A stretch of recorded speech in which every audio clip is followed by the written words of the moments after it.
Então aqui a gente ganhou só a expressão, então tem que ver onde está definido. Aqui não tem problema nenhum, né? O problema está aqui. Só existe logaritmo de número positivo. Então, daqui a gente precisa que x mais 2 seja maior que zero. Poder ter o logaritmo. Então o domínio vai ser x maior que menos 2. Ou, vamos dizer, menos 2 até infinito. Então, esse é o nosso ponto de partida.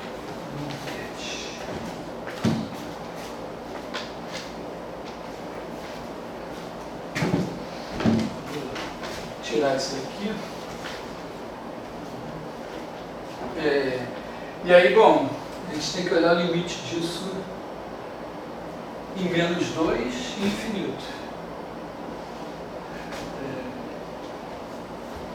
Engraçado que a coisa mais importante é justamente, essas aqui são as questões que são colocadas. A coisa mais importante para começar são os limites. Não está sendo perguntado aqui, mas tudo bem. Então, o limite, quando x tende a menos 2, vai ser menos 2 pela direita, né? X acima de menos 2, isso aqui fica positivo. Bom, isso aqui você calcula, mas quando x tende a menos 2, isso aqui tende a zero, positivo. Então, o logaritmo tende para menos infinito. Então, na verdade, né, é só isso que importa, porque isso aqui vai para menos infinito. Isso aqui é 4 sobre 2, 4, 5, são coisas infinitas. Esse 3 não vai alterar nada. Isso aqui é menos infinito. E o limite, quando x tende a infinito de f de x, bom, isso vai para infinito. Agora esse é para infinito. x2 ganha do menos 2x e o logaritmo também vai para infinito. Isso aqui mais infinito. Esse tem alguma dúvida aí? Então a gente pode meio que começar no nosso gráfico aqui de menos 2, ele vem de menos infinito e vai para infinito.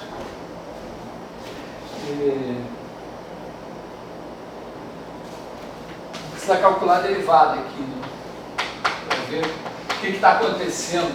Em princípio vem de menos infinito, vai para mais infinito, podia subir direto, mas pode não ser tão simples, né? Então f' de x, aqui é 3 logaritmos de alguma coisa, então a derivada é 3, derivada do logaritmo na coisa, 1 sobre x mais 2, vezes a derivada de x mais 2, que é 1, x2 sobre 2, a derivada de x2 é 2x, por 2x aqui, menos 2.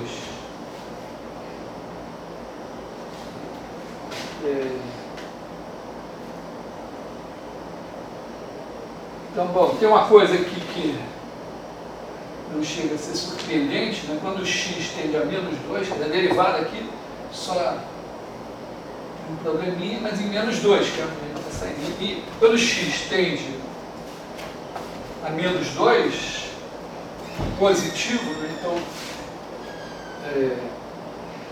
x está um pouquinho acima de menos 2, significa menos 1, alguma coisa. Você soma com esse 2, fica uma coisa próxima de zero, mas positiva. Então isso aqui vai para infinito. Isso daqui, menos 2, não importa. Então a derivada vai para infinito quando você vai para cá. O que não tinha muito jeito de ser diferente, né? Porque se esse negócio vai para menos infinito, ele tem que vir com derivada de inclinação assim. Né? A derivada para o infinito é ela tender a ficar vertical. Então, derivada para o infinito aqui. No infinito, isso aqui vai para zero, mas isso aqui vai para o infinito, então também vai assim. Então, só tem que olhar o que acontece com o sinal da derivada. Que é a melhor coisa para ver aqui. Então, vamos olhar assim.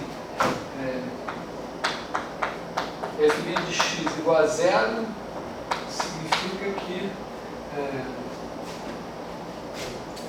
gente vai botar tudo dentro, em cima desse numerador aqui, né? Você pode botar aqui 3, esse daqui. Aqui você faz x2 mais 2x. Aqui você tem menos 2x menos 4. Isso aqui igual a zero.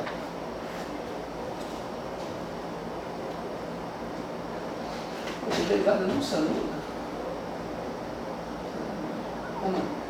Não, x2 menos 1 igual a zero. Então, f' de x igual a zero, só se o numerador for zero. Né? Isso aqui é x2 menos 1 igual a zero. É x igual a mais ou menos 1.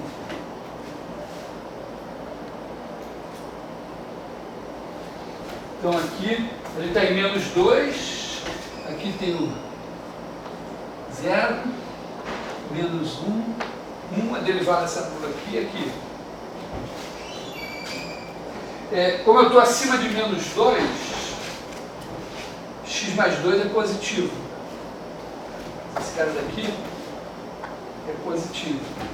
Então a gente sabe que x2 menos 1 é negativo entre menos 1 e 1, positivo fora disso. Quer dizer, aqui, se a gente traçar aqui, fizer o padrinho assim, né? X, F de X, F' de X,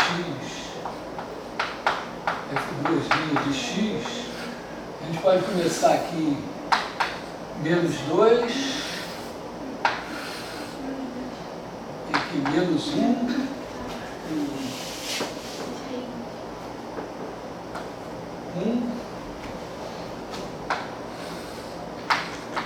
infinito. Então aqui a gente tem menos infinito, derivada zero aqui, derivada zero aqui, derivada negativa aqui, positiva, negativa.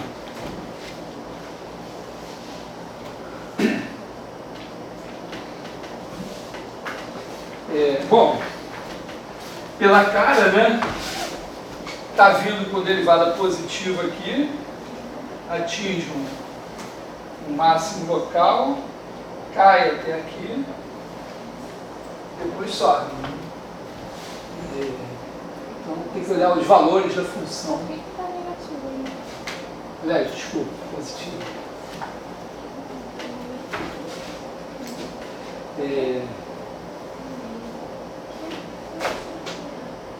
E meio assim, né?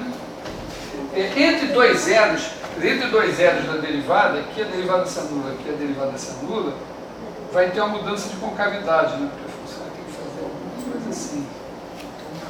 Para a gente olhar a segunda derivada,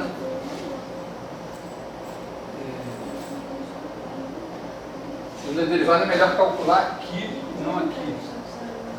Quer dizer, isso aqui eu fiz assim para ficar mais fácil de olhar onde é derivada essa nula. Mas na hora de derivar, não vou derivar aqui, vou derivar aqui.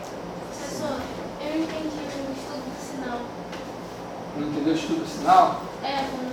Porque a derivada deu isso.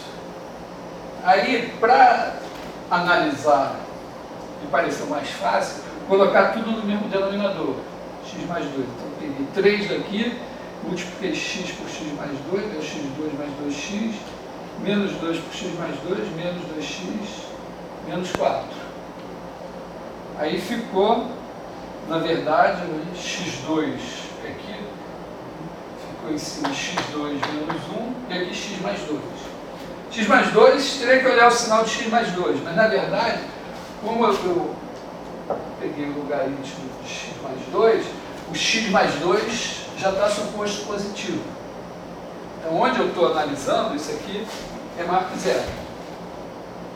E agora, então, só tem que analisar o sinal do numerador. O denominador é positivo. Então, x2 menos 1, se anula em menos 1 e 1. Quando o tamanho de x, o módulo de x for maior que 1, x2 é maior que 1. Então, abaixo de menos 1. Para cá de menos 1, o x é menos 2, menos 5, que é ao quadrado, é um número positivo maior que 1. O x2 menos 1 para cá é positivo. Mesma coisa para cá, acima de 1, e entre os dois é negativo. O x2 fica menor que 1.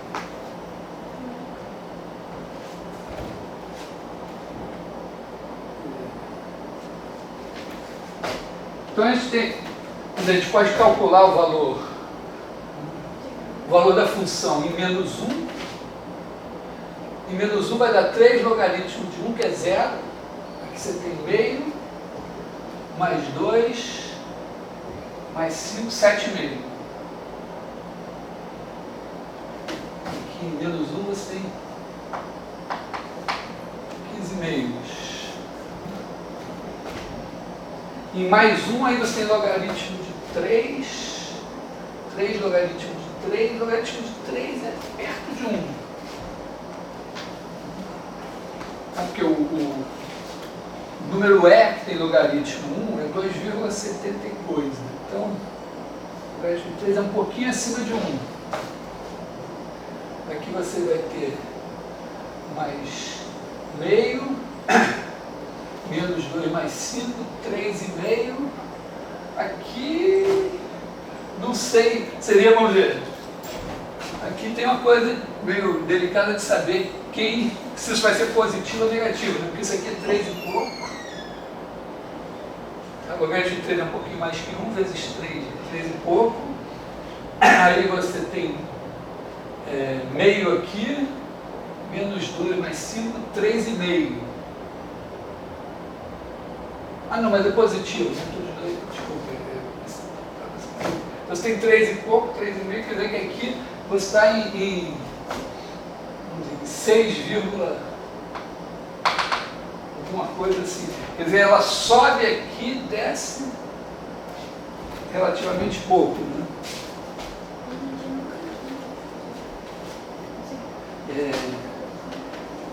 E bom, o que falta? Olhar a segunda derivada. Então, essas duas linhas de x, você tem aqui derivada de 1 sobre x mais 2, e x mais 2 é menos 1, vai dar menos 3 sobre x mais 2 ao quadrado, mais 1.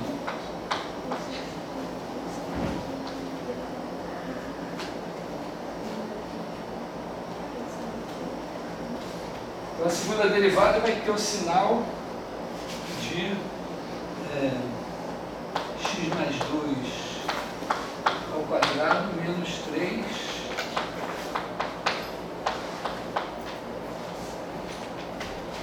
vai ter o sinal de x2, quer dizer, x mais 2. Isso aqui a gente já pode dizer, os zeros disso daqui são x mais 2 igual a mais ou menos raiz de 3. Vou botar logo direto aqui.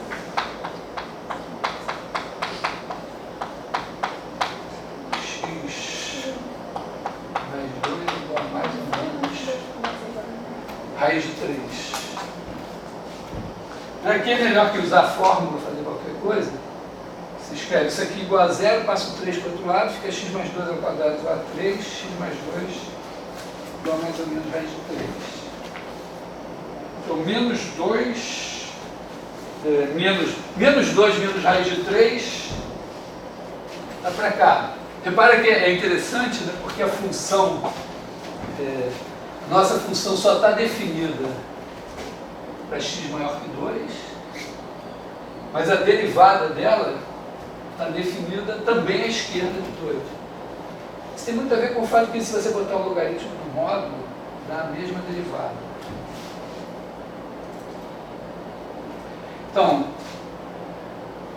menos 2 menos raiz de 3 está fora do nosso domínio, e menos 2 mais raiz de 3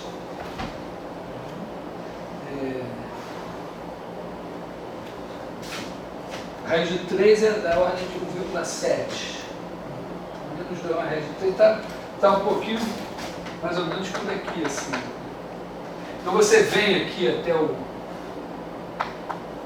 7,5, desce até aqui assim. Então tem uma coisa aqui assim, valor aqui assim, e você vem e tem, e aqui no meio uma mudança de concavidade antes de subir. Uma coisa assim. Vou desenhar um pouquinho melhor, mas esse cara daqui tem mudança de concavidade, é menos 2 mais raiz de 3. Aqui tem menos 2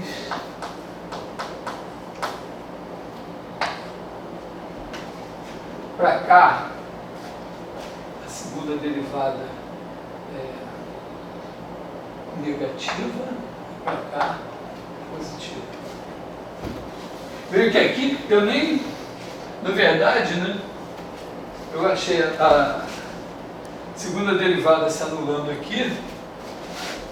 Já dá para ver pela informação que a gente tem, né, que esse é o pedaço em que a derivada, a segunda derivada é negativa e a segunda derivada é positiva. Revisão do quadro. Então, basicamente é isso aqui. A gente tem uma assíntota vertical. A assíntota é uma reta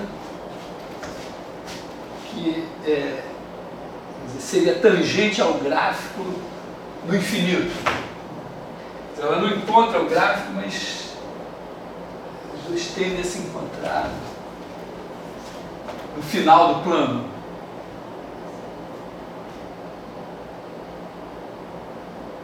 Assim não tem como encontrar o gráfico no infinito? Porque é o seguinte, você tem o seu gráfico. Então pode acontecer, por exemplo, isso aqui não está, a função não está definida, e aí, que é o caso aqui, né? Então você tem um limite menos infinito ou mais infinito aqui. Então essa reta aqui e o gráfico tendem a se encontrar lá no infinito. Você também poderia ter uma situação aqui assim, em que não precisa ser exato, né? Em que aqui no infinito o gráfico tenda a um certo valor. Então aqui também é uma assíntota horizontal. E tem um casos mais elaborados, em que você tem uma situação assim, você tem alguma reta aqui, e o seu gráfico faz alguma coisa, e no infinito ele tende a encontrar essa reta. Aí é preciso que a derivada no infinito, a derivada tenda para a inclinação dessa reta no infinito. Mas, vamos dizer, não é... Tem um feixe de retas paralelas que tem a mesma inclinação. Você achar a reta certa. Ver o que está acontecendo. São chamadas assíntotas. Tem coisas mais elaboradas, quer dizer, eventualmente você pode ter uma situação em que a sua função seja uma coisa conhecida, tipo isso aqui, digamos assim, se eu fizer por exemplo, se você olhar para essa derivada aqui, né?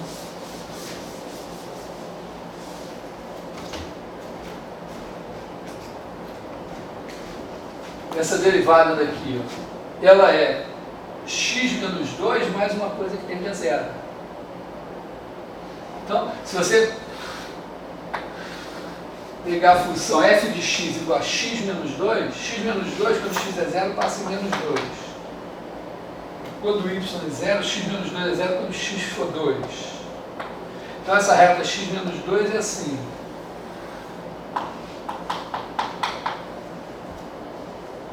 E aí você está somando a ela 3 vezes 1 sobre x mais 2. 1 sobre x mais 2, aqui o menos 2, isso aqui vai para menos infinito.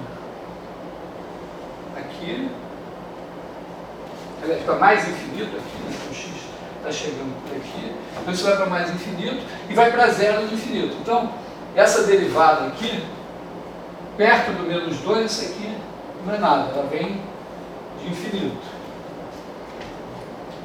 Aí ela vem e se anula em menos 1, se anula em 1, então ela faz uma coisa assim, e depois, no infinito, isso aqui vai para zero e esse aqui que manda. Mas ela não vai para infinito de qualquer maneira, ela vai para infinito se aproximando dessa função aqui, porque, vamos ver, essa daqui é a nossa f' de x. A diferença, esse pedaço aqui, é f' de x menos o x menos 2, que é essa reta daqui. E se você fizer f' de x menos o x menos 2, isso daqui é igual a 3 sobre x mais 2, que tende a zero no infinito. Então essa diferença está tendendo a zero. Eu não tinha entendido nesse gráfico daqui, é que o menos 1 estava para cá no eixo y. Não, é porque aqui eu comecei de menos 2. Ah, sim. Botei o zero aqui. Como terminava o meu domínio em menos 2, eu comecei aqui em menos 2. Esse é o gráfico de f', que tem um assíntota. O f2' já tem uma assíntota horizontal, porque é 1 mais uma coisa que tende a zero.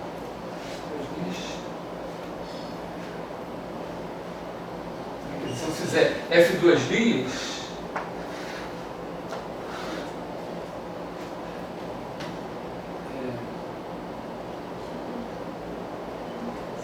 vai para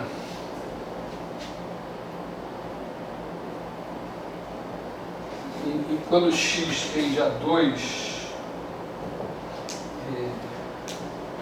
pela direita, isso aqui vai dar o quadrado, isso aqui vai para zero positivo, vai ser um menos 3 aqui, então isso vai para menos infinito. Então aqui você vem de menos infinito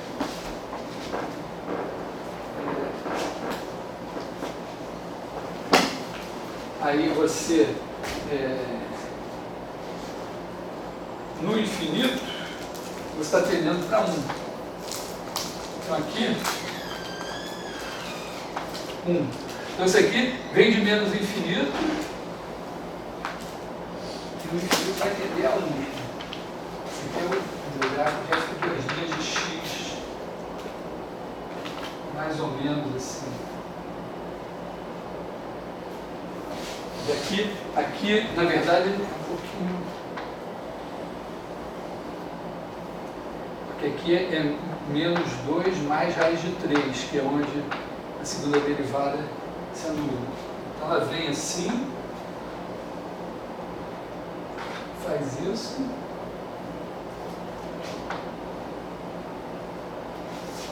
e depois tende a 1. Eu ainda não entendi por que entre menos 2 e menos 1 ela é crescente. Não, é entre menos 2 e menos 1, porque olha só, deixa eu apagar isso aqui.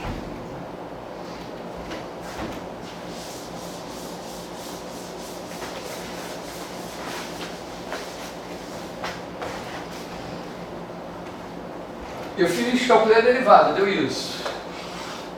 Então f' de x é igual a 3 sobre x mais 2 mais x menos 2. Então, eu quero saber sinal da derivada.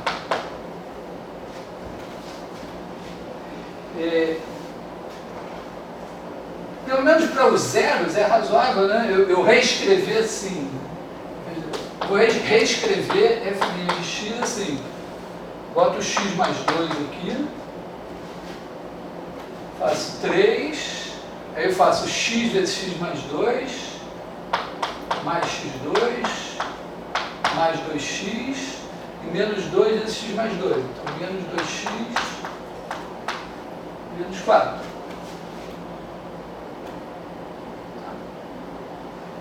Agora, eu estou trabalhando com x maior que menos 2. O x está para cá. De maneira que eu fiz isso para que x mais 2 fosse positivo. Então, nessa história aqui, esse cara daqui é maior que zero. Eu quero sinal de f', mas para x maior que menos 2. Porque agora eu não posso ficar me confundindo e esquecer que a minha função só está definida de menos 2 para cá. Embora essa minha f' está definida para todo x exceto menos 2. Só me interessa x maior que menos 2. Que já é uma grande vantagem porque isso é positivo. Então, para olhar o sinal, só tem que olhar para isso daqui. Isso daqui, corta aqui, esse aqui é x2 menos 1 sobre x mais 2. Não sei se você sabe, quando você tem uma equação do segundo grau,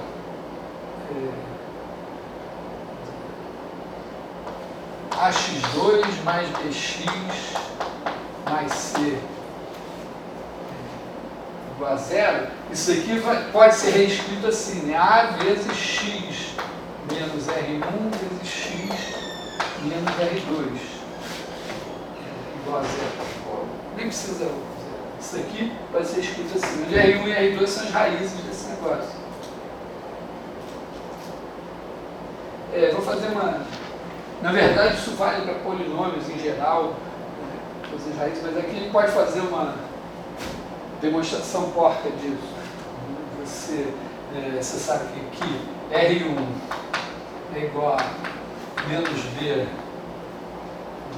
menos raiz de B2 menos 4AC sobre 2A, R2 é igual a menos B mais raiz de B2 menos 4AC sobre 2A. Simplesmente você pode fazer a conta aqui.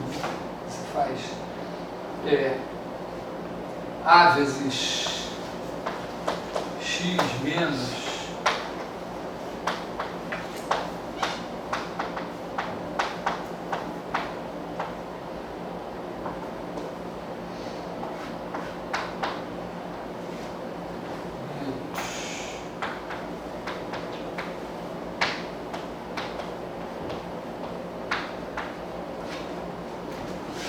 faz a conta e você vai achar isso aqui.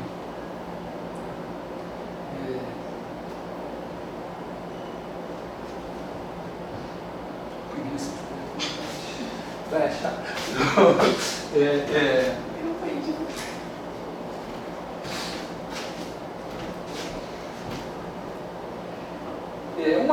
Uma maneira mais barata de fazer sem fazer a conta. Vou fazer o caso mais simplesinho. Imagina assim, você tem x2 mais bx mais c. Para que você não tenha esse... Então aqui, as raízes. Se você soma as raízes, então você não... Bom, deixa assim. Porque aqui, se você olhar a soma das raízes, em vez de fazer isso aqui, soma as raízes. Então esse cara cancela com esse. Então você fica com menos B mais menos B sobre 2A, você fica com menos B sobre A. Então aqui você tem R1 mais R2 igual a menos B sobre A. Se você fizer o produto das raízes, parece horrível, mas ela é uma coisa assim, ó, você tem R1 vezes R2, você tem o seguinte, você tem 4A2 aqui, no denominador, e aí você tem menos B menos alguma coisa, vezes menos B mais alguma coisa. Então é uma coisa tipo x menos y, vamos usar outras letras, u menos v vezes u mais v, que é igual ao 2 menos v2. Onde aqui o u é menos b e o v é essa raiz aqui. Então você fica aqui com b2, que é menos b ao quadrado, menos o quadrado dessa raiz. O quadrado dessa raiz é o que está dentro da raiz. Então é menos b2 mais 4ac. Importa isso aqui. E você fica aqui, corta esse 4 com esse 4, e você fica com c sobre a. Então, ax2 mais bx mais c é ax2 mais menos a sobre b sobre a, vou botar assim, mais a, vou botar esse cara aqui para fazer aparecer esse, e aqui mais a sobre c sobre a. Eu estou usando agora, né, que menos b sobre a é R1 mais R2 e c sobre a é R1 R2. Estou fazendo aparecer b sobre a e c sobre a aqui. Então isso aqui é o a em evidência, aí você tem x2, b sobre a é menos R1 mais R2 e c sobre a é R1, faltou o x, né? Que é exatamente o que você obtém quando você multiplica aqui. Você tem x2 menos R1x menos R2x, então você tem isso aqui, e mais R1 R2.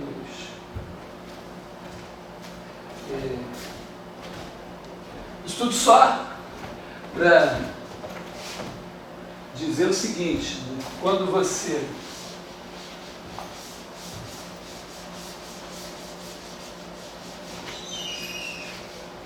olha para uma coisa assim, ax2 mais bx mais c, você sabe que você tem a, x menos r1, x menos r2. Então o sinal disso depende do sinal de a, que está fixo, e desses dois sinais.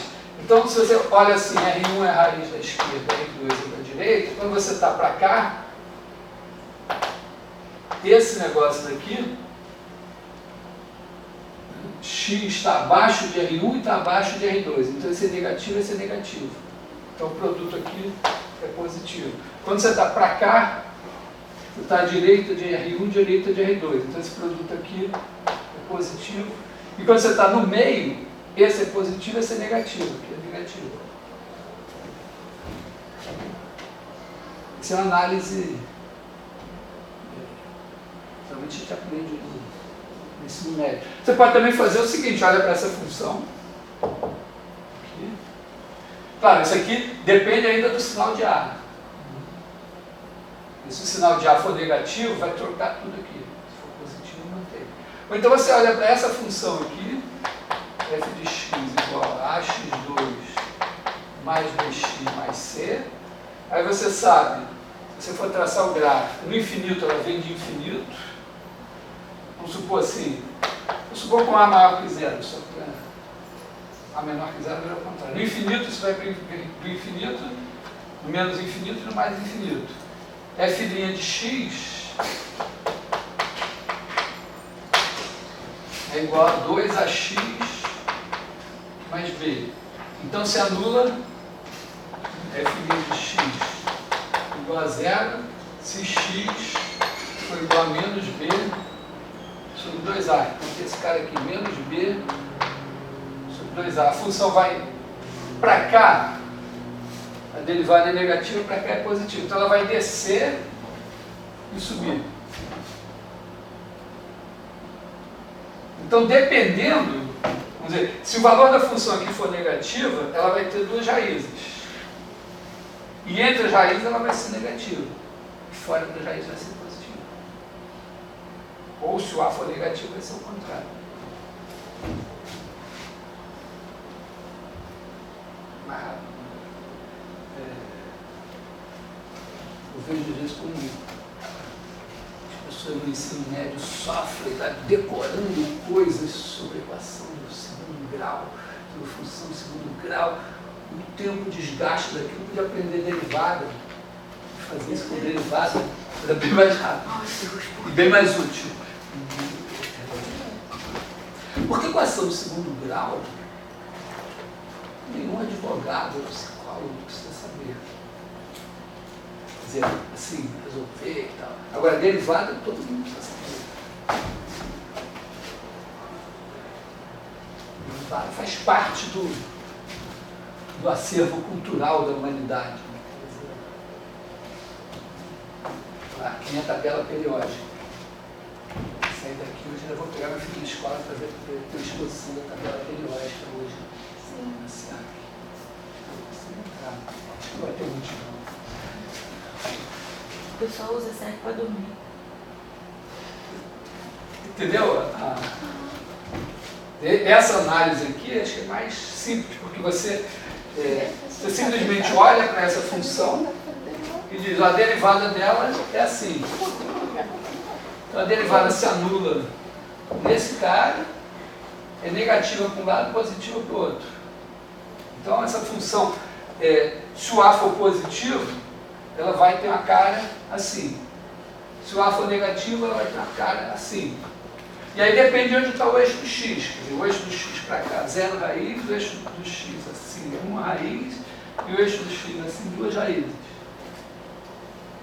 Esse é o A maior que 0, esse é o A menor que 0. Então, com A maior que 0, função negativa entre as raízes, positiva fora das raízes. Com A menor que 0, é positiva entre as raízes e negativa fora das raízes.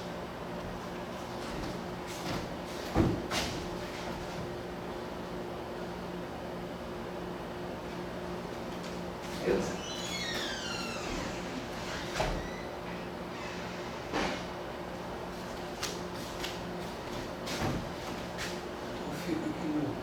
Gastem menos tempo com fórmulas da equação de segundo grau e aprendam derivada no tempo que vai sobrar. Na prova no Enem francês, o cara que vai fazer nem ciências, mas vai ser uma coisa mais, ou seja, puramente artística, ele tem que fazer o gráfico de função, assim, derivada.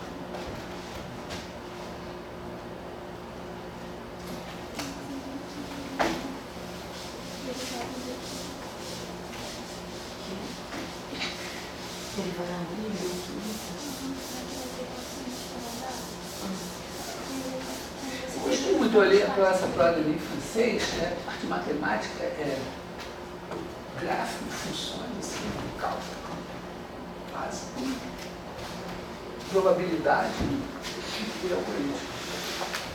Essas coisas. Isso tem no nosso Enem também. Hã? Isso tem no nosso Enem também. Tem derivada? Tem... Não, mas tem coisa de gráfico. Ah, sim, tem gráfico. Não, mas gráfico sem derivada. Né? O ensino médio não fazia ideia do que era derivada. Isso mais nem sabia que era função direito. Meu professor de álgebra era super surtado, então ele dava tipo um filme de semana. Meu Deus. Então, você fala de um filme bom, eu sei. Assisti vários filmes legais, mas álgebra. E aí, mais alguma questão assim também?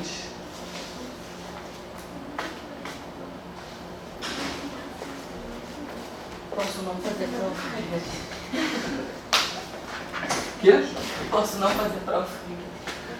Pode, se você quiser não fazer a prova na sexta, eu só Estudou prova no outro dia. Não sabe? Não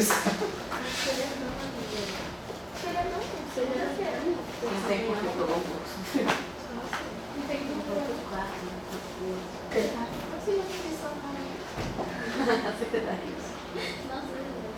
Então, tá tudo bem? Não. Ah, você não queria?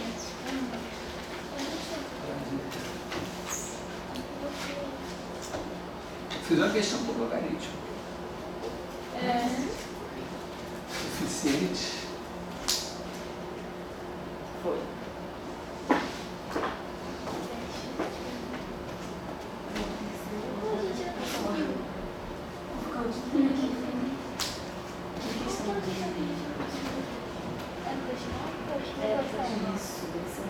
Vamos falar de máximos e mínimos. Isso. Máximos e mínimos.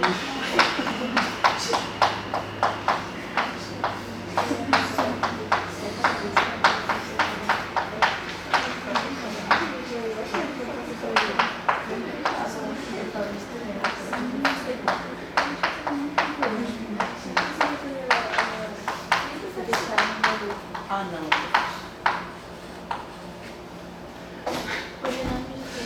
Na verdade,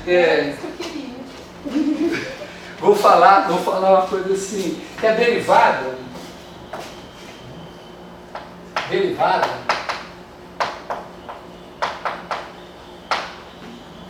ela pode ser vista da seguinte maneira.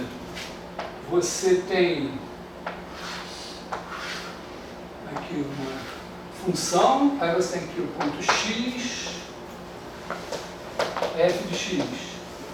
E você quer aproximar essa função por uma função mais simples, tipo uma função do primeiro grau.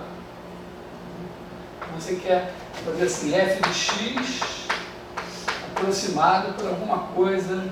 Bom, se f de x, supondo que a função é contínua, se f de x fosse para aproximar só por uma constância, poria perto de x. Vamos pensar assim. Na verdade, eu vou pensar assim, x mais h. Então, se eu for pensar f de x mais h, a melhor aproximação que eu posso dar, se eu dizer, bom, eu vou pensar aqui, para h pequeno,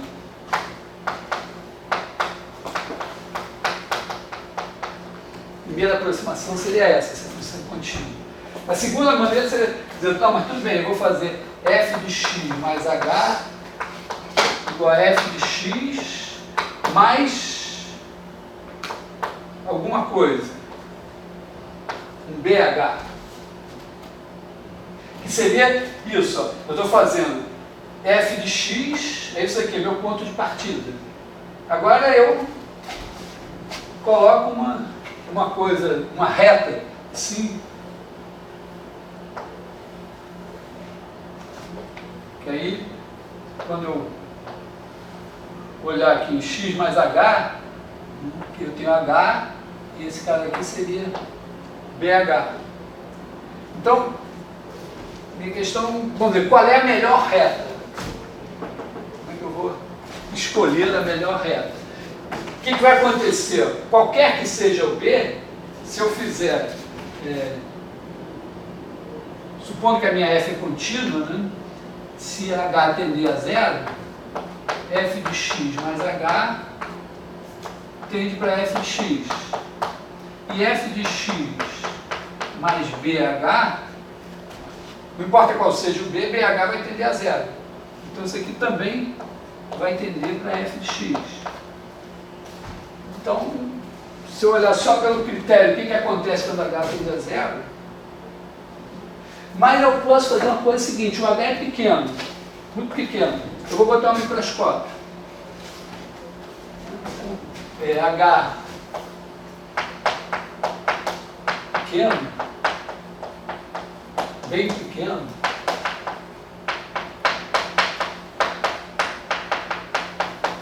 Então, microscópio.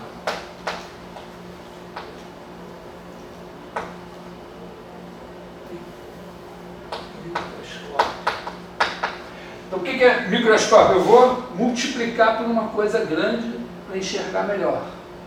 Eu vou olhar para o seguinte, eu vou pensar assim, vou fazer f de x mais h vai ser igual ao f de x mais o meu BH e mais um certo erro.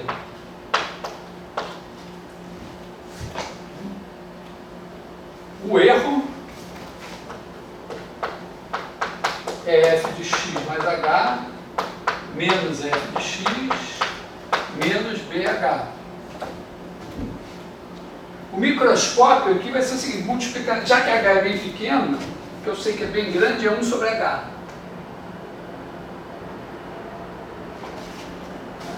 E h bem pequeno, 1 sobre h é bem grande. Tem uma vantagem, né? Porque se o h é pequenininho, quando eu multiplico por 1 sobre h, eu trago o h para o tamanho da unidade. É razoável isso, né? Assim, do ponto de vista experimental. Então eu vou olhar para esse erro assim, vou fazer 1 sobre h epsilon de h. Quer dizer, eu vou fazer tudo isso aqui vezes 1 sobre h. Então isso aqui vai me dar f de x mais h menos f de x sobre h, e o BH sobre h fica menos b.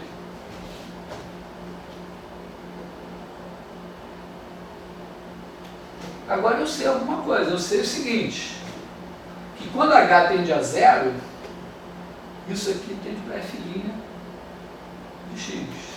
Então, vamos fazer o h tender a zero. Eu estou ampliando, fazendo o h pequenininho e ampliando. Então, o que acontece? Quando h tende a zero, eu vou ter aqui f' de x.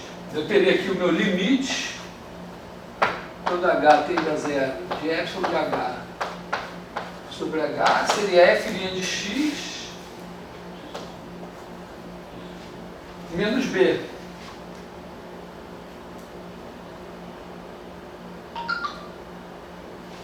Bom, se eu fizer b igual a f' de x, esse limite ainda vai ser zero. Isso significa que quando eu olhar no microscópio com h bem pequeno, eu vou ver, ainda vai estar pequeno.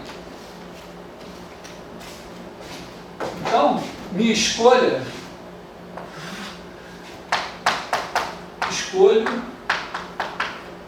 b igual a f' de x. Significa que se eu botar b igual a f' de x, eu vou ter a melhor aproximação linear aqui. Então, decido aqui, então, fazer esse cara daqui, b igual a f' de x. Então, a maneira de ver a derivada é isso, você está procurando a reta que melhor aproxima a função aqui. Coisa do primeiro grau. Mas eu posso dizer, pô, que legal, eu estou feliz, pedi uma coisa nova de tal, e tal. Mas aí você dizer, bom, mas a gente podia ser mais ambicioso. E se a gente botasse uma coisa do segundo grau? Botasse mais um termo nesse negócio?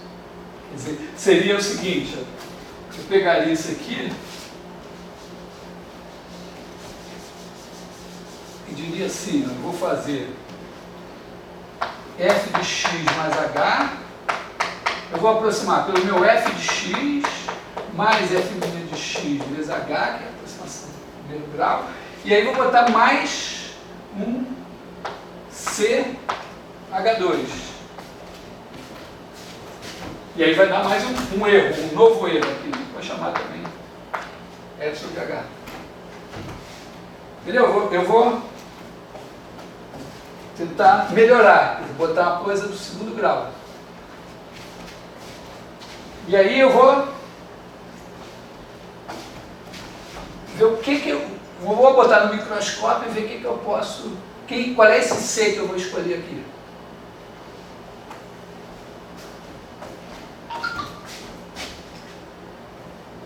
Devagar.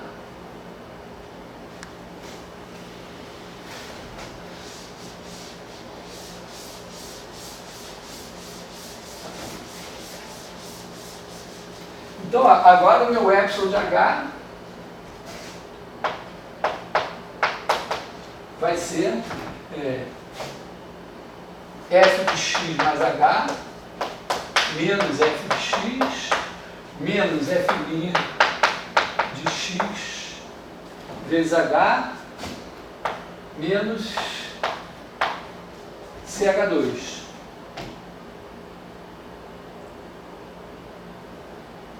Repare que se eu botar o mesmo microscópio de antes, dividir por H, quer dizer, botar o microscópio aqui eu vou multiplicar por uma coisa grande, é 1 sobre H. Então se eu fizer epsilon de H sobre H, isso aqui vai dar f de x mais H menos f de x sobre H menos f' de x menos CH. E aí isso, quando H tender a zero, isso vai para zero, isso também vai para zero. Não importa qual seja o C. Então eu não tenho nenhum critério para resolver, a menos que eu diga, não, mas então eu vou comprar um microscópio mais potente e vou, em vez de dividir por H, vou dividir por H ao quadrado. Então, na hora que eu dividir por H ao quadrado, a coisa muda um pouco, né? Eu fico com f de x mais H menos f de x menos f' de x H sobre H ao quadrado menos C.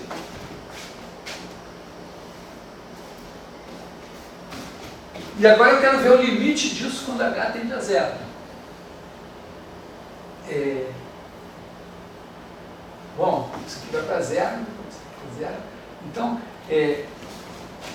na verdade, eu quero que o limite disso quando H tende a zero tenda para C. Quer dizer, eu vou escolher o meu C, se eu conseguir achar o limite aqui desse negócio, esse limite eu faço sendo o meu C, porque aí o meu erro, mesmo dividido por H2, tenderá a zero ainda.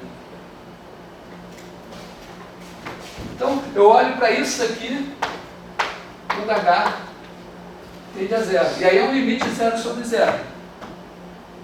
Não está pronto, mas eu taco um L'Hopital aqui. Isso vai ser o limite quando H tende a zero de derivada sobre derivada. Então aqui vai ser f' de x mais H. Isso aqui morreu, porque não depende de H. E esse daqui vai estar menos f' de x. E aqui vai dar 2H.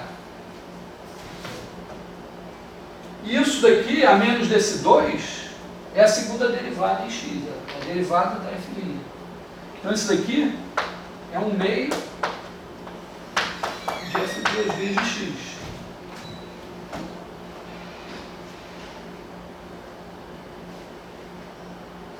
Então eu vou fazer o C igual a isso aqui. Eu faço aqui C igual a 1/2 de f2 vezes x.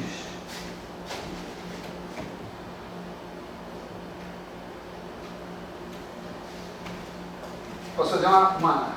Então, eu vou dizer que a minha f de x mais h pequeno, ela é igual a f de x mais f' de x h mais 1/2 de f2' de x h2 e mais um epsilon de h com limite quando h tende a zero de epsilon de h sobre h ao quadrado igual a zero.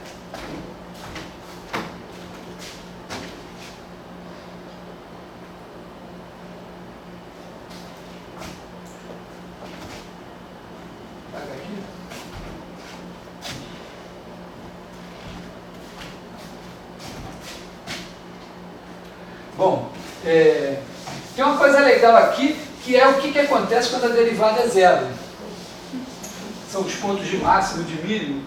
Afinal, eu falei que ia falar de pontos de máximo e de mínimo.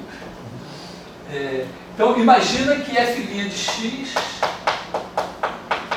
igual a zero. Então, eu tenho que f de x mais h é igual a f de x. Esse cara aqui não tem. Se f de x igual a zero. Então, f de x mais h vai ser f de x mais 1/2 de f2' de x h2 mais epsilon de h.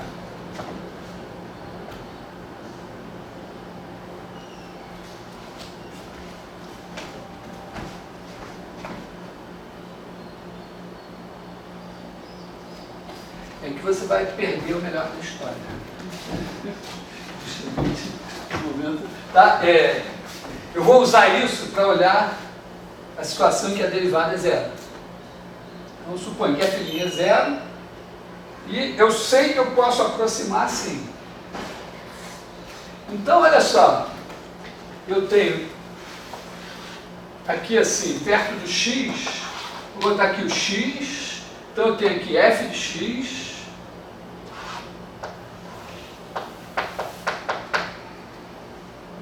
Depois eu tenho isso daqui que é do segundo grau, mas olha só, é 1/2 de f' de x, f2' de x vezes h2. Então, se, digamos, f2' de x for positivo, isso daqui é positivo vezes h2 vai ter uma cara assim. Agora eu tenho que somar. Então, esse daqui é f de x mais 1/2 de f2' de x h2. Mas esse epsilon de h, se o h é bem pequenininho, eu sei que o epsilon de h sobre h2 vamos dizer, o tamanho dele, como ele tende a zero, isso aqui é menor que alguma coisinha bem pequenininho, vamos dizer assim, alfa bem pequeno.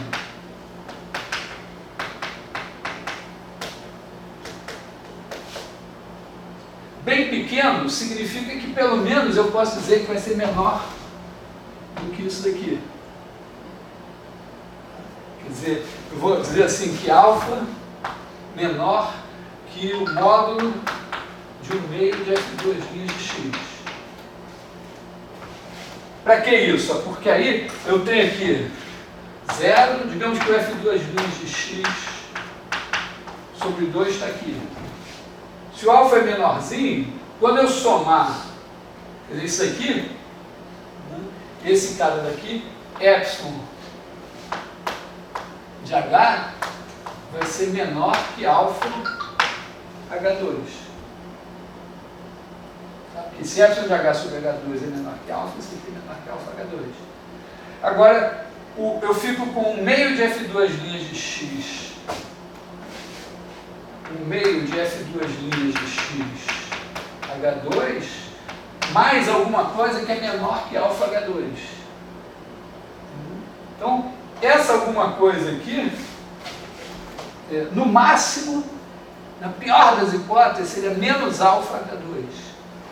Mas só que ficaria com f2' de x sobre 2 menos alfa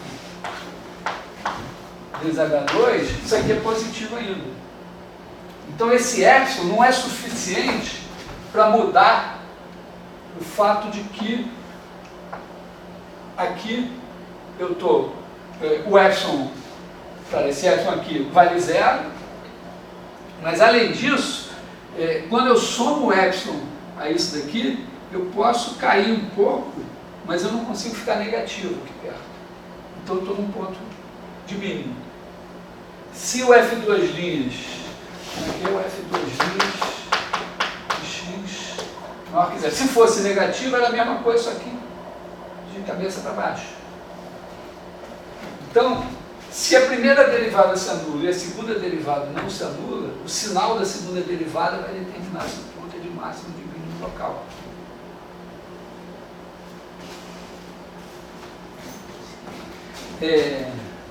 Mas pode ser que a segunda derivada se anule. Aí eu tenho que fazer o seguinte, eu tenho que olhar para isso aqui e procurar botar um termo do terceiro grau, do quarto grau, do quinto grau. Então, na verdade, é só... É extremamente simples a análise. Vamos olhar para isso aqui e dizer, bom, então agora nós estamos assim, né? Mais F2' de x sobre 2H2, mais, e agora vamos botar aqui um D, H3, mais epsilon de H. E aí a gente vai calcular o D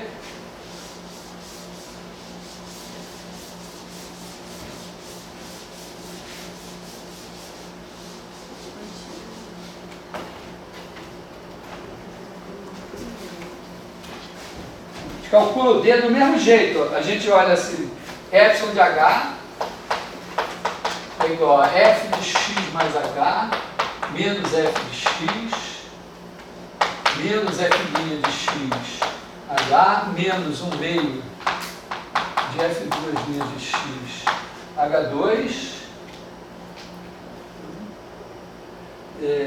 E agora eu já estou mais esperto. Eu sei que se eu dividir por H não deve dar nada, se eu dividir por H2 não deve dar nada, mas se eu dividir por H ao cubo, botar aqui um super microscópio,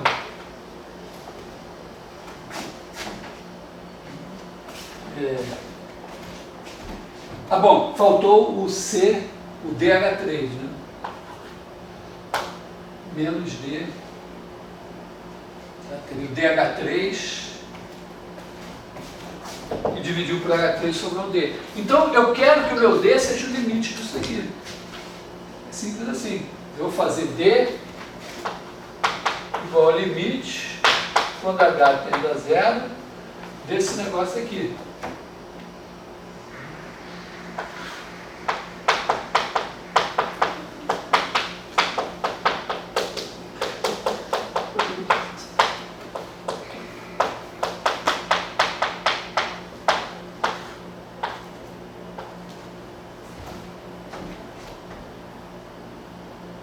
Porque aí quando D for igual a esse limite, significará que quando H for bem pequenininho, esse epsilon de H dividido por H3 vai estar pequenininho ainda. Ó, eu acrescentei mais um termo, aí eu tenho esse erro aqui. Então eu escrevi o meu erro, sem o H3 embaixo, é isso aqui, menos DH3. Aí eu vou olhar esse erro no microscópio agora, que é multiplicar por 1 sobre H3. Então eu multiplico por 1 sobre H3. Meu erro amplificado agora no microscópio vai ser isso daqui e o DH3 por H3. Então, o que eu quero? Eu quero que quando eu olhar no microscópio, o H bem pequeno, esse negócio ainda seja pequeno. Então eu quero que esse limite aqui seja zero. Mas esse limite, quando H tende a zero, ser zero, significa que o D tem que ser o limite da totalidade de K. Então eu simplesmente calculo esse limite. E quando eu calculo esse limite, eu aplico a regra de L'Hopital. Agora, sei lá, quantas vezes? 2 vezes, né? Então a primeira L'Hopital vai me dar o limite quando H tende a zero de F' de x mais H. O F de x não depende de H, morreu. Menos F' de x, menos H2, F2' de x, H, e aqui eu tenho 3 H2. Aí tudo agora está dando suposto contínuo, né? Então esse daqui tende para esse aqui tende a zero, esse aqui tende a zero. Aqui eu tenho 3H2 tende a zero. Então de novo, L'Hopital, 0 sobre 0, limite quando H tende a zero, eu boto aqui, vai me dar F2' de x mais H, esse aqui virou zero, e aqui menos F2' de x, e aqui eu tenho 6H. E agora, sem o 6, esse limite é F3' de x. Então isso aqui é igual a 1/6 de F3' de x. Então aqui eu boto F3' de x sobre 6. 6 já seria uma luzinha para mim de 3 fatorial. Esquisito. 1, 2, 6 é 1 fatorial, 2 fatorial. Vou botar aqui um 3 fatorial e vou apostar na seguinte fórmula. Apostar em escrever uma coisa assim. Se eu botar um polinômio de grau n, eu faria f de x mais h igual a f de x mais f' de xh mais f de x sobre 2 fatorial h2 mais a enésima derivada de f de x sobre n fatorial h elevado a n e mais um erro de h.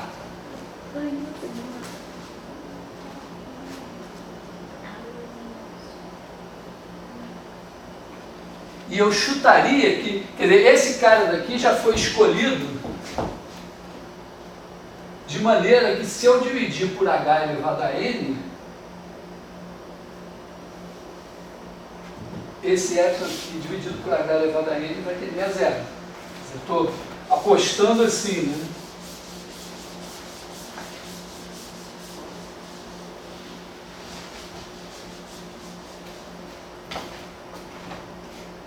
Se eu fizer epsilon de h,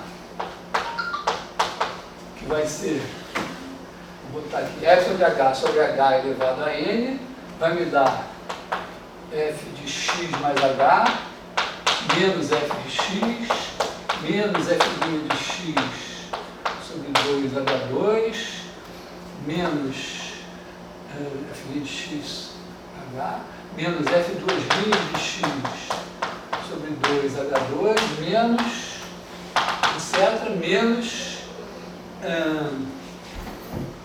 esse daqui vai ficar aqui, mas aqui eu boto a derivada n menos 1 de x sobre n menos 1 fatorial h elevado a n sobre h elevado a n, e esse daqui fica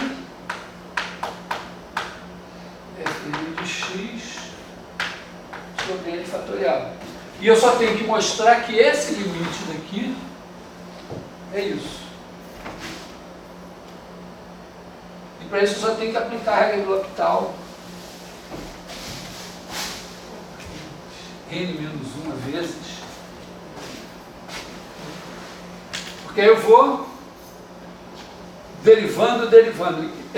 Aí na primeira vez que eu derivo, aparece a derivada desse, esse daqui some. Na segunda derivada, aparece a derivada desse, esse some. Na terceira e tal. Então, depois que eu derivar, se eu fizer o limite, quando h tende a zero, desse negócio aqui, f de x mais h, menos esse negócio aqui terminando em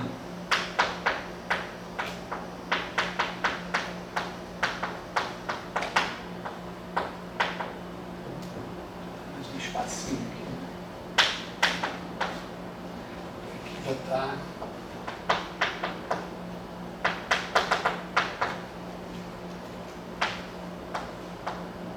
para h elevado a n. Na hora que eu fizer isso aqui, eu tenho f de x mais h menos f de x tende a zero, e o resto todo tem h tende a zero.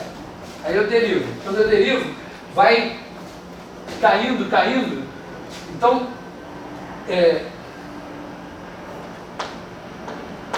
se eu aplicar o L'Hopital aqui,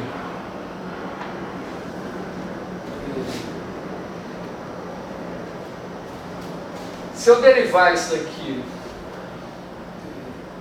n menos 1 vezes, eu vou ficar com n fatorial aqui. Então, L'Hopital aqui elevado a n menos 1. Então eu derivei n menos 1 vezes. Aqui embaixo eu vou ficar com N fatorial H.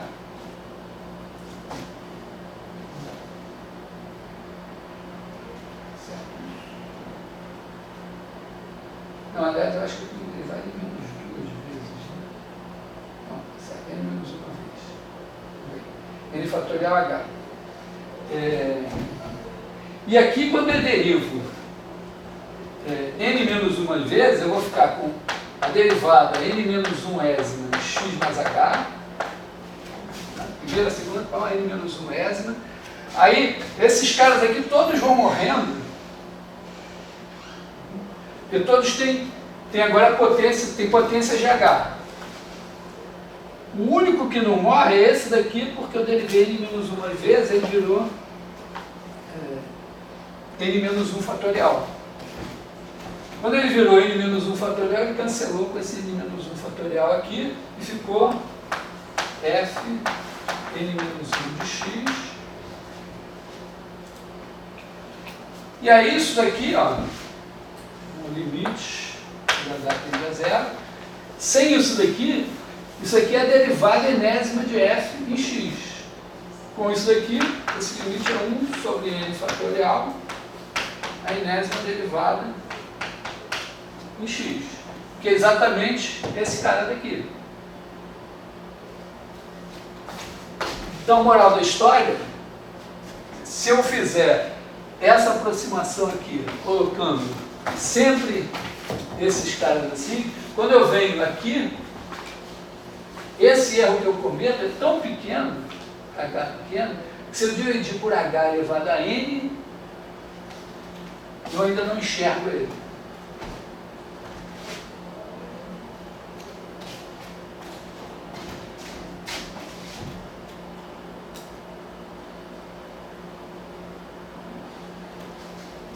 Então, isso aqui é o chamado polinômio de Taylor de grau n. Você aproximar, e você dizer, bom, a minha função aqui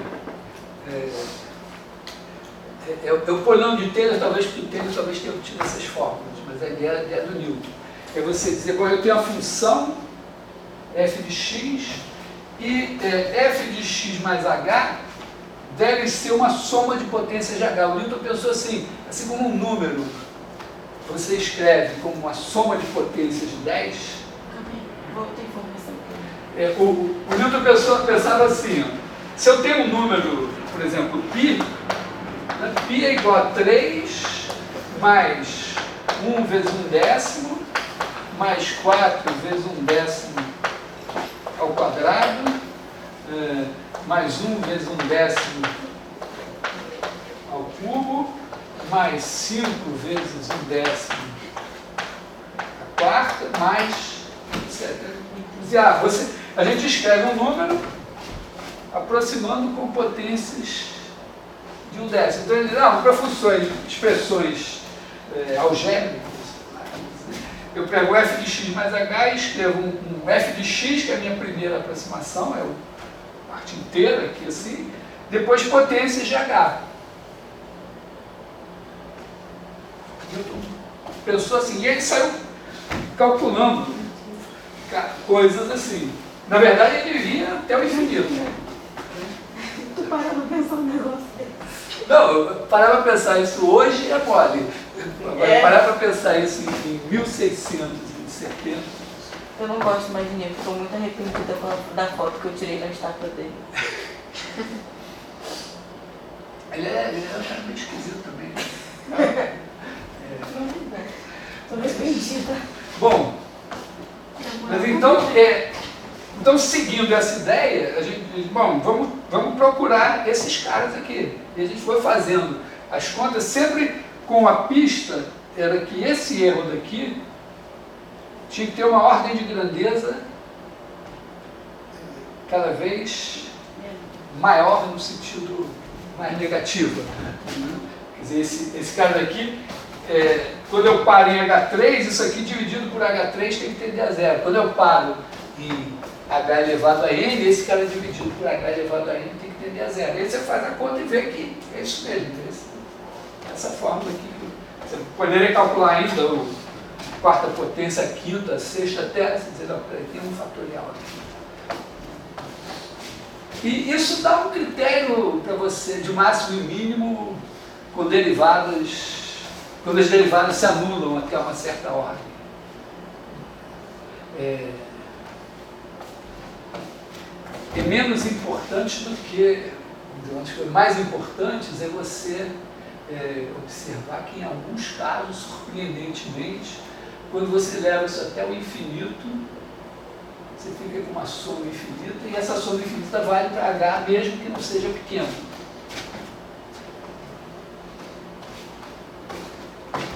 Mas, por hora, é isso aqui. Só vou observar o que isso tem a ver com máximos e mínimos.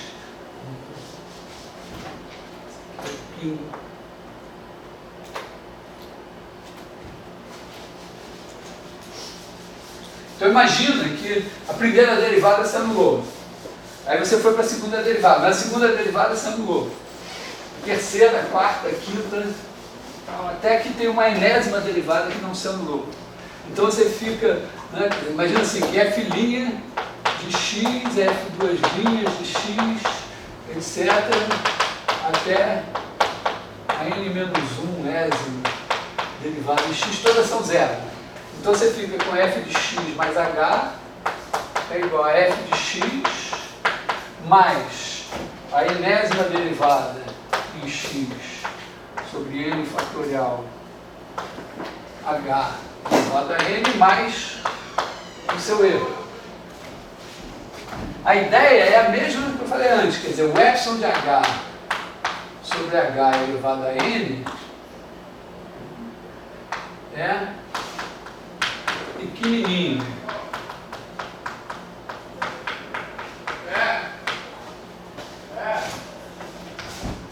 Pequenininho significa que eu posso, para h bem pequeno, supor que ele é menor do que isso. Eu posso supor que epsilon de h sobre h elevado a n, módulo, menor que o módulo de fn de x sobre n fatorial. É bem menor. De maneira que epsilon de h seja menor que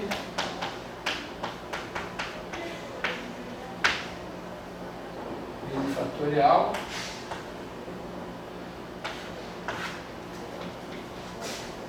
o que significa que quando eu somar esses dois, quando um número é menor que o módulo do outro, significa que quando você soma ele ao outro, ele tem, o sinal é o mesmo sinal do outro. Então isso daqui, né, nessas circunstâncias, isso daqui tem o sinal da enésima derivada de f de x sobre n fatorial vezes h elevado a n. Então é o seguinte, ó, se n for par, isso daqui tem o sinal disso.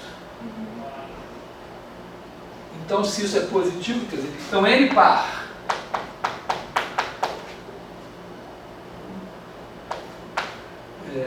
f de x mais h é igual a f de x mais algo que tem aqui h pequeno. Tem o sinal de f da enésima derivada de f em x. Porque esse mais esse terá o sinal disso aqui. Como n é par, h elevado a n, seja h positivo ou negativo, é positivo. Então é o sinal disso aqui que manda. Então, n par, enésima derivada positiva, significa que f de x mais h é maior que f de x. Mínimo local. N par, fn de x negativo, máximo local. Agora, N ímpar,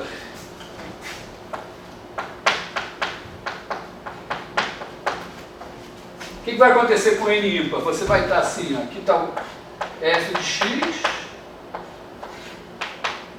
aí você tem uma coisa que vai trocar de sinal. O sinal disso daqui vai ser, ou vai ser uma coisa assim, ou vai ser assim. Então aqui é ponto de inflexão.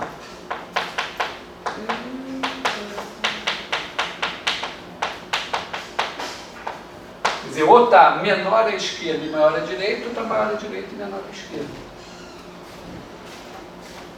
Acontece em x ao cubo, né?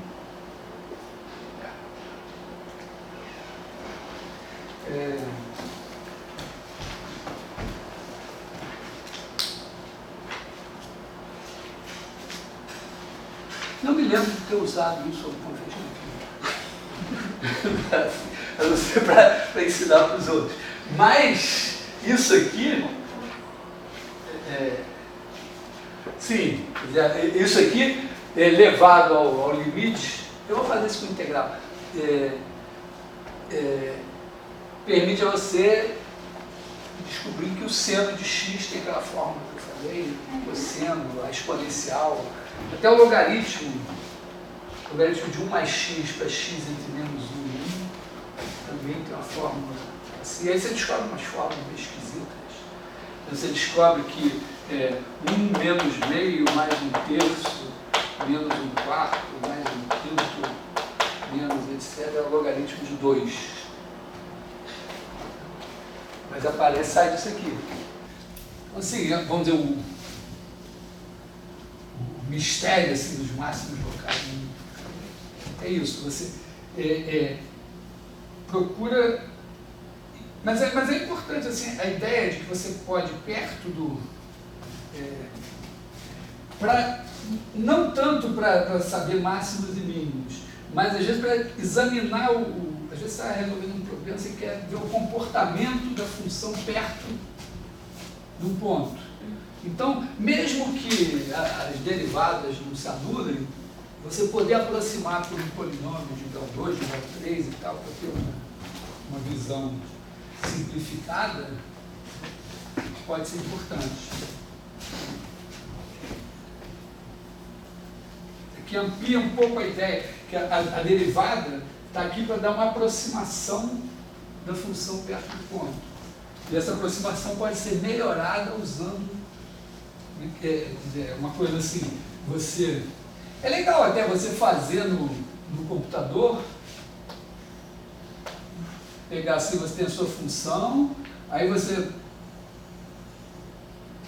traça o gráfico da função, aí bota a reta, depois bota a derivada, aí você tem uma coisa do segundo grau, assim, depois bota a segunda derivada, a terceira, e vai vendo perto do ponto como isso aproxima a função.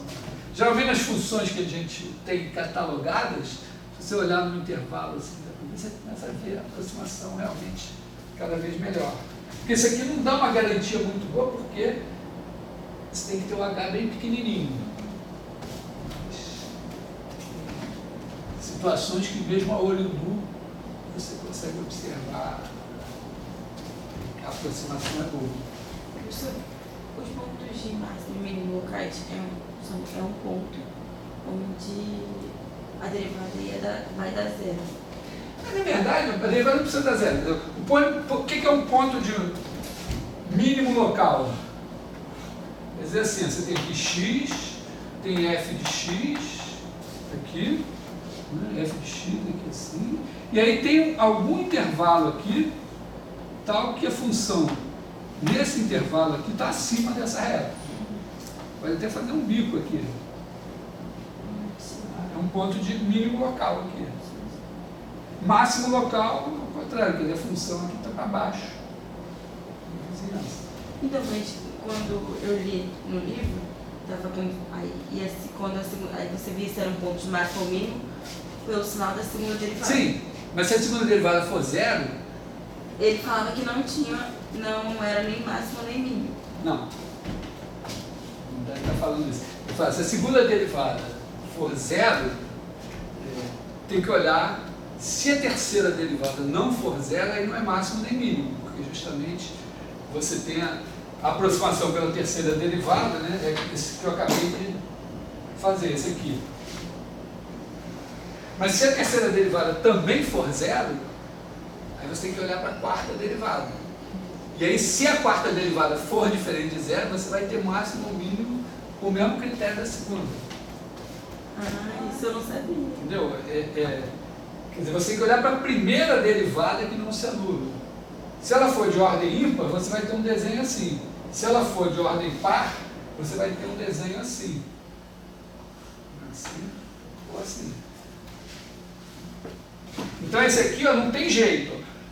Pode ficar negativo do lado de cá e positivo do lado de cá, ou positivo do lado de cá, mas aí fica negativo do lado de cá. Então aqui não tem máximo nem mínimo. Mas se a primeira derivada que não se anula for de ordem par, aí ou você tem um mínimo local ou um máximo local.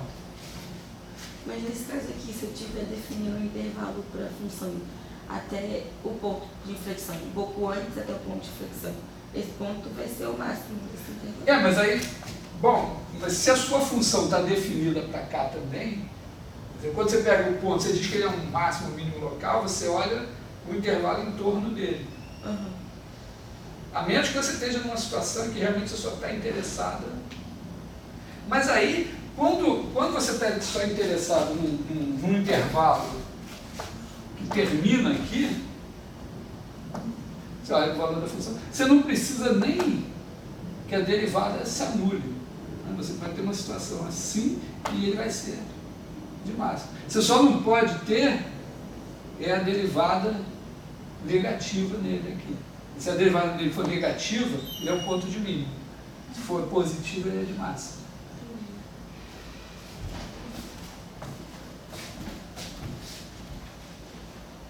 E mais importante pensar e entender os conceitos do que decorar critérios.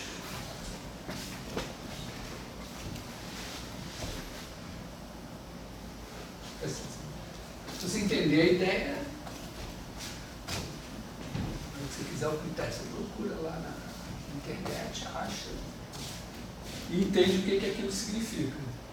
Se você não entender o conceito, você vai pegar o critério, entender aquilo.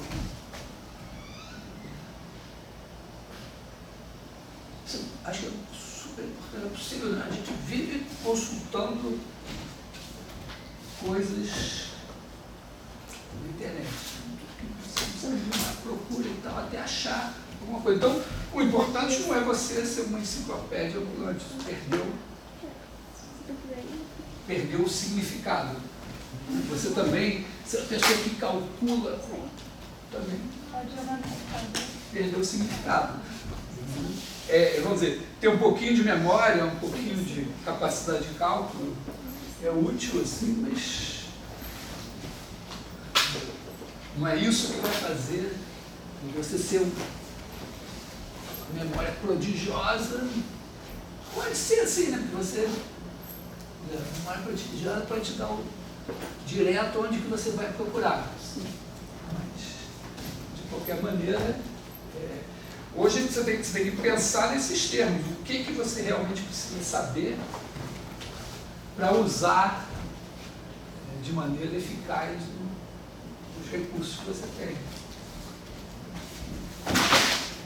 Entender as coisas, saber procurar, saber fazer as ligações, é que é importante. Professor, tem uma questão assim, tem a ver com isso. 7x elevado ao quadrado menos... É isso. Como é que é a questão? 7x elevado ao quadrado. O x ao quadrado? Só. Menos x a quarto. Está perguntando quantos máximos e mínimos tem. Isso aqui? Só isso. Bem, isso aqui é assim, né? X a quarta menos 7x ao quadrado. Então, no infinito, esse daqui vai ganhar.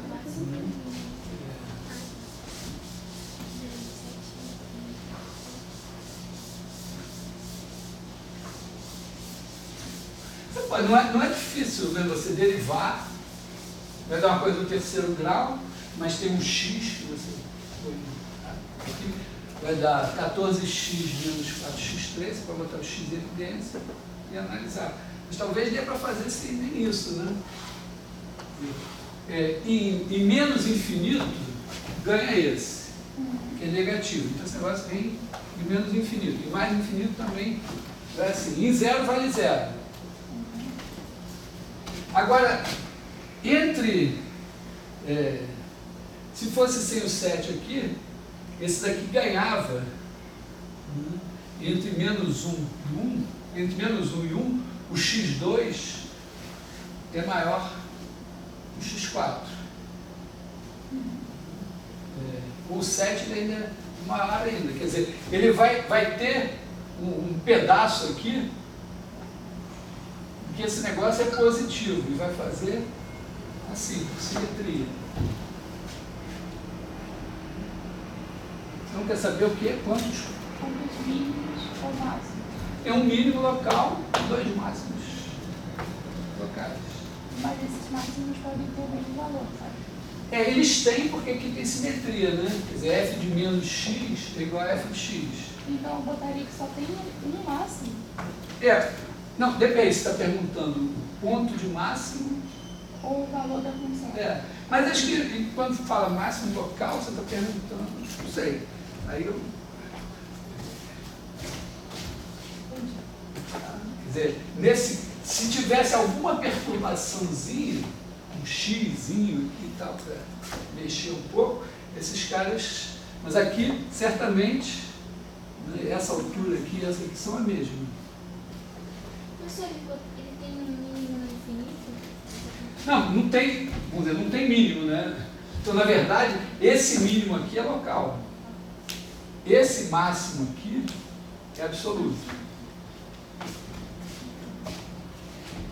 Uma coisa garantida é o seguinte, toda vez que a função, entre dois zeros da função, a função se anulou aqui, a derivada se anula.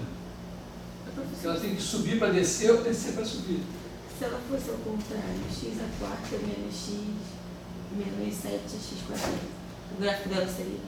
Virava assim, né? E aí ela tem ponto de mínimo, mas não de máximo.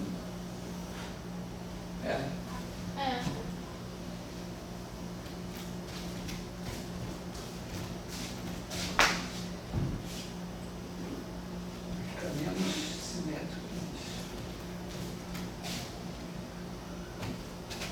E repara aqui, não calculei nenhuma derivada.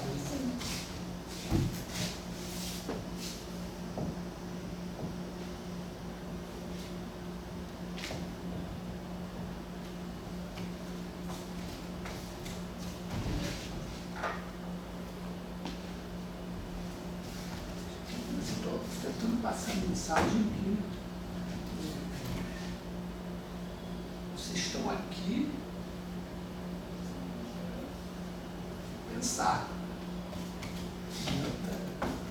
aprender fórmulas, métodos. Hoje mesmo estava lendo, eu leio jornal.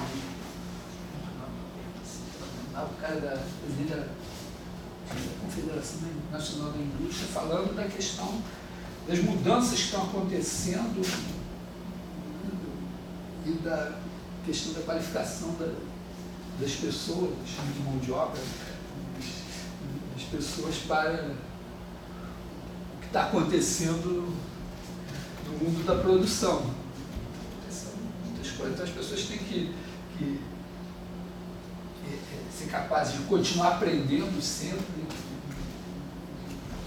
de entender as coisas.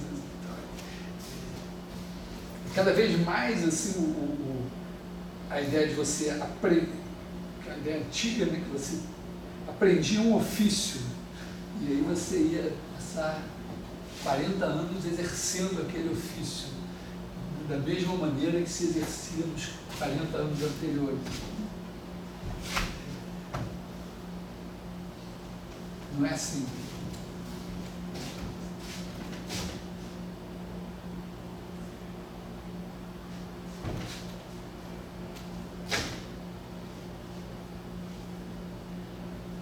E aí, mais perguntas?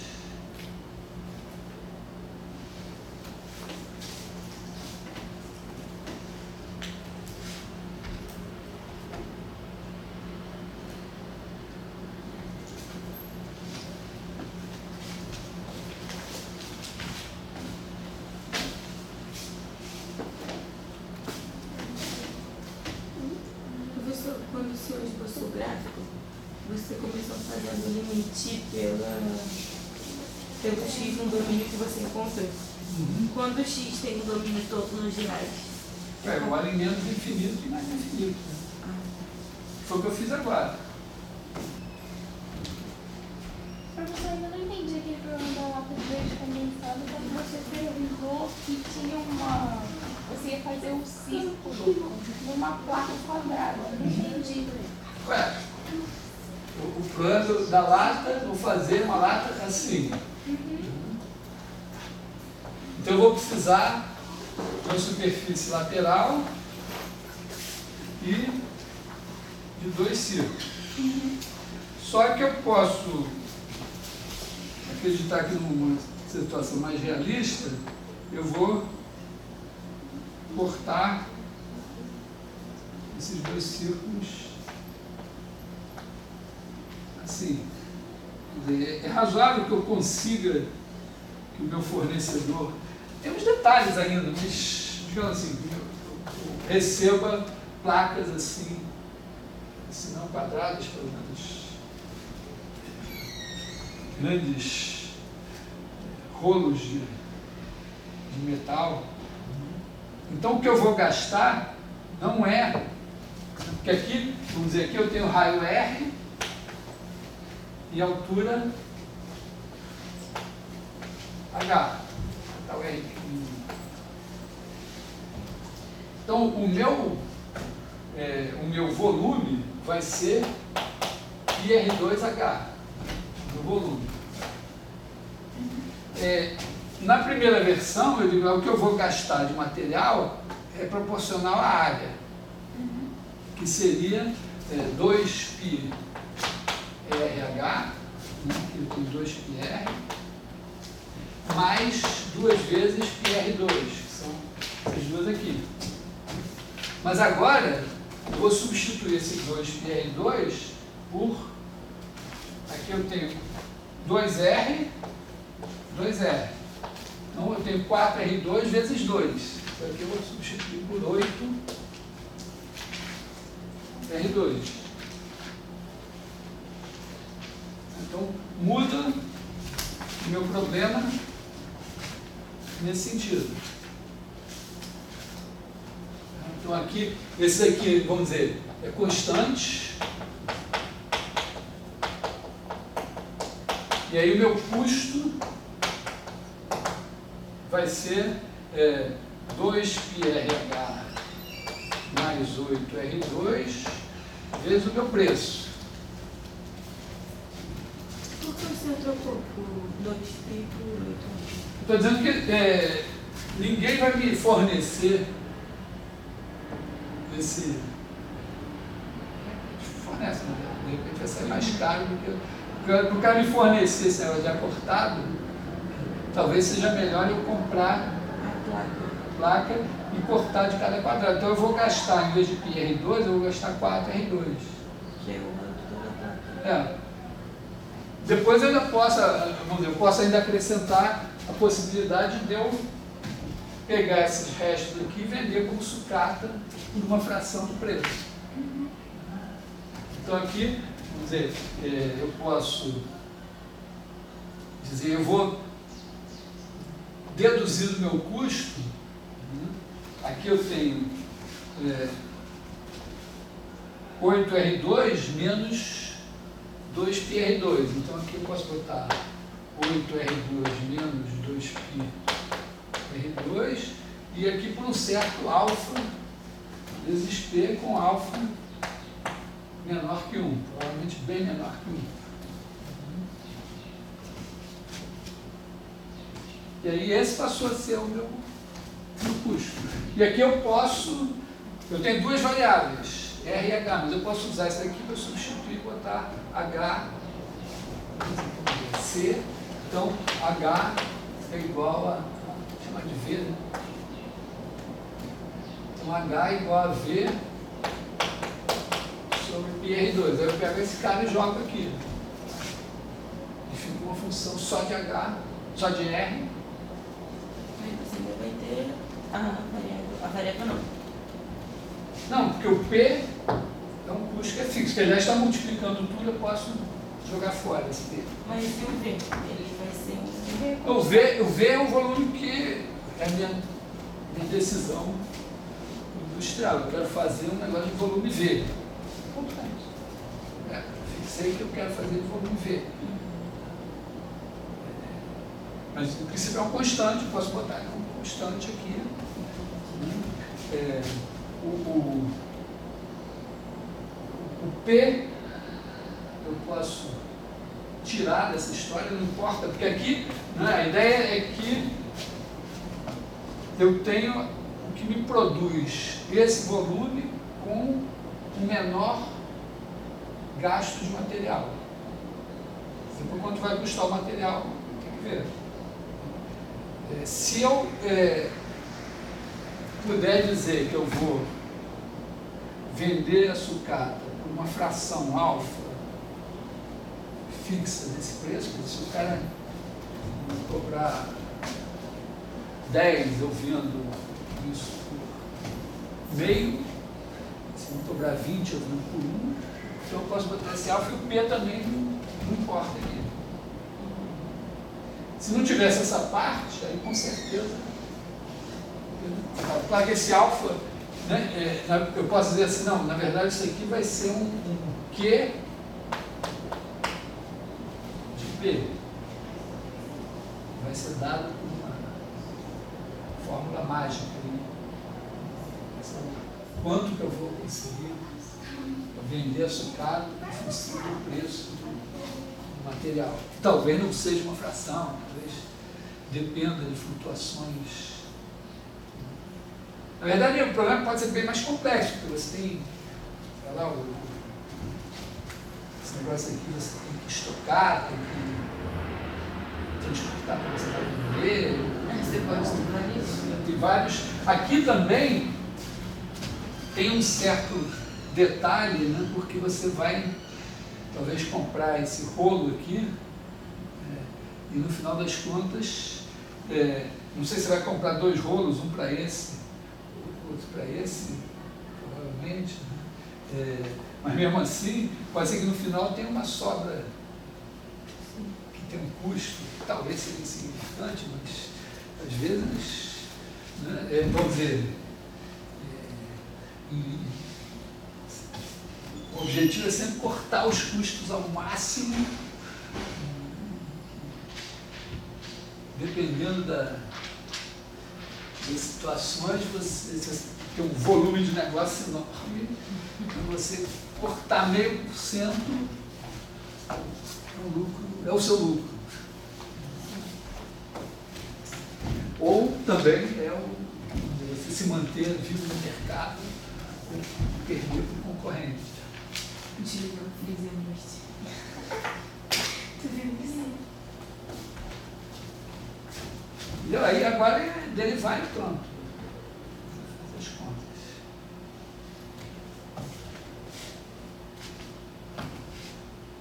Não estou com planos de fazer as contas aí. Não, tá legal. Acho que a modelagem é sempre a parte mais difícil.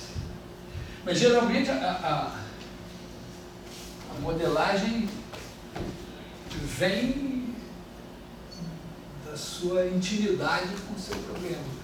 Embora às vezes as pessoas tenham uma certa dificuldade de entender quais são as variáveis relevantes. Quando eu fazia a prova de vestibular da UFRJ, em vez de fazer a prova, era visível que se você dava aquela questão contextualizada na prova, o pessoal que ia fazer tinha matemática como específica, ia fazer matemática, engenharia, física, sei lá o que fosse. O cara rapidamente descartava tudo que era blá blá blá e pum, ia pro problema. O cara da área de humanas, às vezes você botava um blá blá blá, ele se enrolava naquele blá blá blá, ficava viajando naquilo e não conseguia ir no ponto.